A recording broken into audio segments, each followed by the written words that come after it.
Herkese merhaba. Lüxel'in Fast Fry'ını aldığından beri en çok gelen soru hangi ürünleri hangi programda, kaç derecede ve ne kadar sürede pişirmemiz gerekiyor diye. Şimdi bunu ben de bilmiyorum. Ben de deneme yanılma yoluyla yaparak öğreniyorum. Yaptıklarımı da sizlerle paylaşıyorum. Ama elime böyle bir Fast Fry'ın yaptığı, düzenlediği bir liste geçti. Ben de bunu sizinle paylaşmak istedim. Sadece listeyle ilgili birkaç tane detay var. Burada Fast Fry'ın üzerindeki modların hepsi yazılmış. Bazıları sadece İngilizce olarak yazılmış. Bake yazdı. Burada fırında pişirme modu oluyor bizim.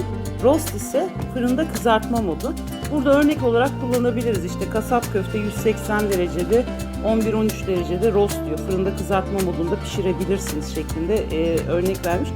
Bunu deneyimleyebilirsiniz tercihinize göre. Daha çok pişmiş istiyorsanız 1-2 dakika daha ekleyebilirsiniz.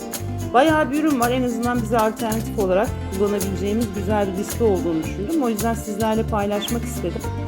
Ben kendi deneyimlerimle mesela patatesi 180 derecede, evet ben de 18 dakikada güzel kızarmış halde elde ettim.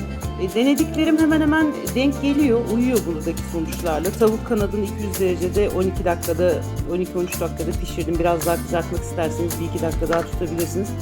Burada da mesela tavuk kanadına 200 derecede 12-15 dakika, yani roast ayarında, fırında kızartma ayarını vermiş.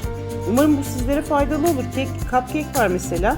Cupcake'i bake modunda, bake yani fırında pişirme modunda. Biber közleme, patlıcan közleme, bunları broil modunda vermiş. Broil modu zaten üstünde de broil şeklinde yazıyor. Kullananlar tecrübelerini, deneyimlerini benimle paylaşırsa çok memnun olurum. Videolarımın devamı gelecek. Kanalıma abone değilseniz abone olmayı unutmayın. Beğeni ve yorumlarınızı da bekliyorum. Allah'a emanet olun.